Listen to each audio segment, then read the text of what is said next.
लेकिन स्वभाव में बिल्कुल विपरीत। सुमति दयालु और शांत स्वभाव की थी। वह दूसरों की मदद के लिए हमेशा तैयार रहती थी। दूसरी ओर कुमति स्वार्थी और चालाक थी। उसे सिर्फ अपना भला सोचने की आदत थी। राजा का झुकाव स्वाभाविक रूप से सुमति की ओर अधिक था। सुमति की कोमलता और प्यार ने राजा का दिल जीत लिया था। कुमति को यह सहन नहीं होता था। उसे लगता था कि राजा सुमति को अधिक महत्व देता है और उसे अनदेखा कर देता है। उसके मन में धीरे धीरे जलन और नफरत भरने लगी।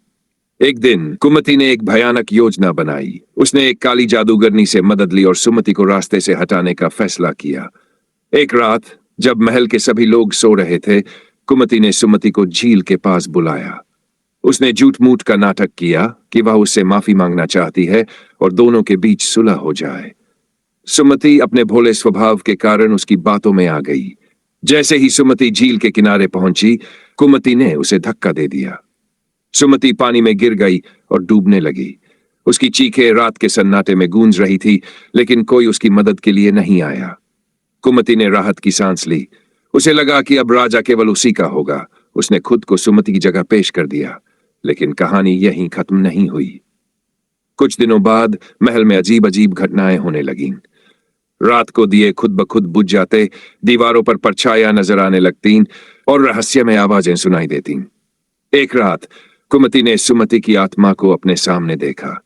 सुमति की आत्मा ने उसे चेतावनी दी, तुमने मुझे धोखा दिया और मेरी हत्या की। अब मैं तुम्हें तुम्हारे गुनाहों की सजा देने आई हूं। कुमति डर के मारे कांपने लगी। उसने सच कबूल कर लिया और राजा को पूरी कहानी बता दी। राजा यह सुनकर गुस्से से भर गया और कुमति को कठोर दंड दिया। लेकिन सुमति की आत्मा ने कुमति को खुद सजा दी। महल के लोग कहते हैं कि सुमति की आत्मा आज भी वहां रहती है और अन्याय के खिलाफ खड़ी रहती है। सीख, लालच और अन्याय का परिणाम हमेशा बुरा होता है। महल में कुमति के सच उजागर होने के बाद सब कुछ सामान्य लग रहा था, लेकिन राजा प्रताप का दिल अब भी सुमति की मौत के गम से भर गया था। कुमति को सजा देकर उसने न्याय तो कर दिया, लेकिन महल में एक अजीब सी सिहरन अब भी बाकी थी। रहस्यमय घटनाओं की शुरुआत। महल के सेवक और गार्ड्स ने कहना शुरू कर दिया कि रात के समय झील से किसी के रोने और चीखने की आवाजें आती हैं। कई लोगों ने झील के किनारे सफेद साड़ी में एक औरत की परछाई देखी। ये बातें राजा तक पहुंची, लेकिन उसने इसे अफवाह समझकर अनसुना कर दिया। एक रात राजा को अचानक एक सपना आया। उसने देखा कि सुमति झील के पास खड़ी है और कह रही है, प्रताप, मेरी आत्मा को शांति नहीं मिली। मुझे न्याय चाहिए, लेकिन अभी खतरा खत्म नहीं हुआ। कोई ऐसा है जो मुझसे भी ज्यादा खतरनाक है। राजा की नींद टूट गई। उसने इस सपने को गंभीरता से लिया और महल के पुराने पुजारी को बुलाया। पुजारी ने कहा, महाराज, यह साधारण घटना नहीं है। सुमति की आत्मा आपको कुछ बड़ा खतरा बताने आई है। महल में कोई और भी है जो शत्रु है। महल का छिपा हुआ राज। राजा ने अपने भरोसेमंद गुप्तचरों को बुलाया और महल की हर कोने कोने की जांच करने का आदेश दिया। जांच के दौरान एक गुप्त कक्ष मिला जिसे वर्षों से बंद रखा गया था। कक्ष के अंदर एक पुरानी पांडुलिपि और कुछ तांत्रिक सामग्रियां मिली। पुजारी ने पांडुलिपि को देखकर बताया कि यह काली जादू की किताब है। इसमें उस जादूगरनी का जिक्र था जिसने कुमति की मदद की थी। लेकिन सबसे चौंकाने वाली बात यह थी कि उस जादूगरनी ने सुमति की आत्मा को कैद करने की कोशिश की थी, लेकिन सुमति की आत्मा इतनी शक्तिशाली थी कि उसने खुद को आजाद कर लिया। नया खतरा। उसी रात महल में एक और घटना हुई। राजा की छोटी बहन राजकुमारी अदिति अपने कमरे में अकेली थी। अचानक कमरे की दीवार पर खून से कुछ लिखा हुआ दिखा। मेरा बदला अधूरा है, तुम सबको इसकी सजा मिलेगी। अदिति चीखते हुए बाहर भागी। महल में हर कोई डर के साए में आ गया। सुमति का संदेश।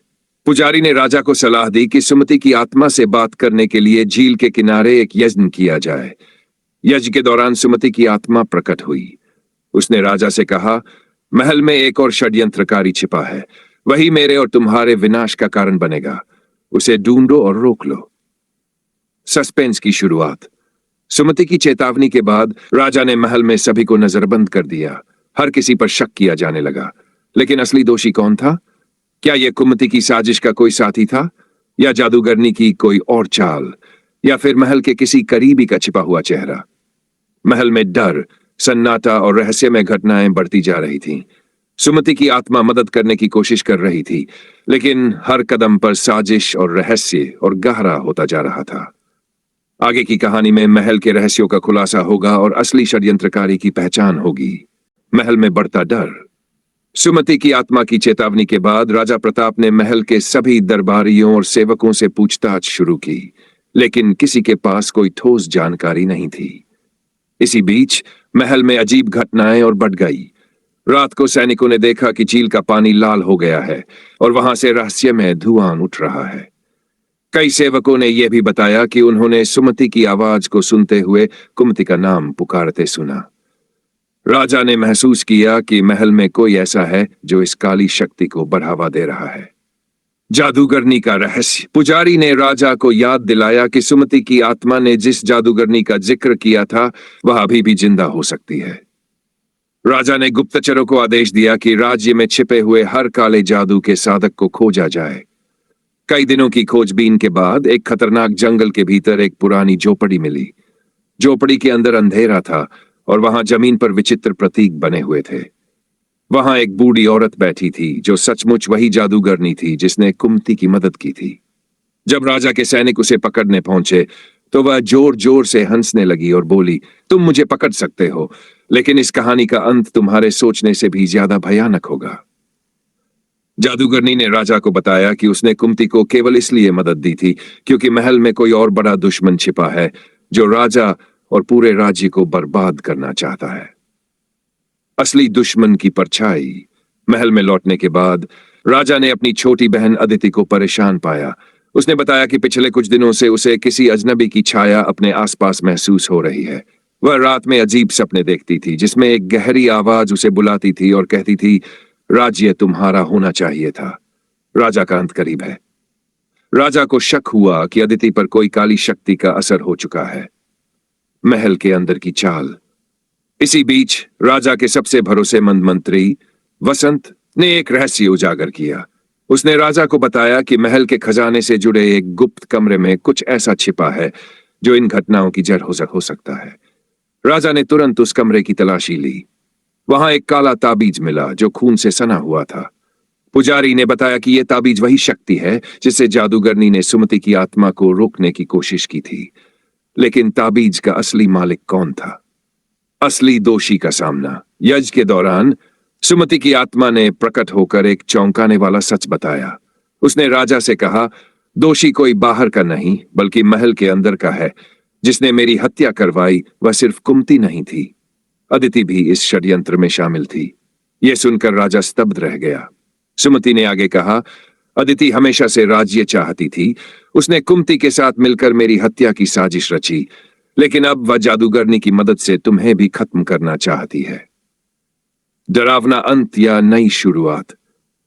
राजा ने अदिति से सामना किया लेकिन उसने सब कुछ नकार दिया। तभी अदिति के कमरे में जादूगरनी द्वारा गई काली किताब मिली। पुजारी ने कहा, अदिति पर काली शक्तियों का कब्जा हो चुका है। अगर उसे रोका नहीं गया तो पूरे राज्य का अंत हो सकता है। महल में यज्ञ शुरू किया गया। सुमति की आत्मा ने राजा की रक्षा के लिए जादूगरनी की शक्तियों का सामना किया।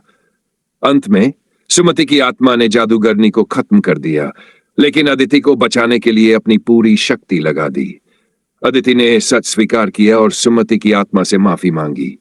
सुमति ने कहा, अब मैं शांति से जा सकती हूं, लेकिन याद रखना, लोभ और अन्याय का अंत हमेशा बुरा होता है। अंतिम संदेश। सुमति की आत्मा हमेशा के लिए शांत हो गई, लेकिन महल में उसकी कहानी हमेशा जीवित रही। लोग कहते हैं कि सुमति का बलिदान एक चेतावनी है कि सत्ता के लालच में अपनों से विश्वासघात करना सबसे बड़ा पाप है।